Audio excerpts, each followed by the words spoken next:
加拿大土耳其協會的土耳其合唱團自2003年以嚟一直在演唱安納托利亞的歌曲。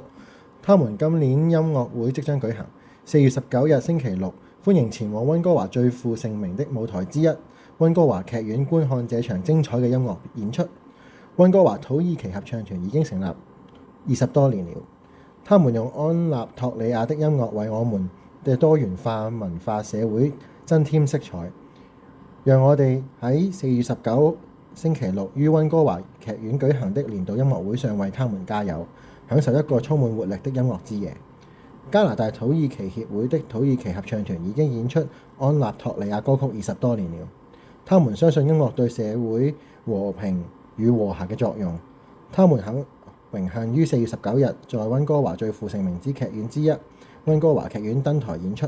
讓我們支持他們。土耳其加拿大協會的溫哥華土耳其合唱團很高興於4月19日在著名的溫哥華劇院舉行2025年年度音樂會。自2003年以嚟，該合唱團一直致力於不列顛哥倫比亞省的同胞分享來自安納托利亞的土耳其音樂。4月19日，讓我們一起透過音樂來慶祝和平的力量吧！仍於4月19日在溫哥華劇院參加土耳其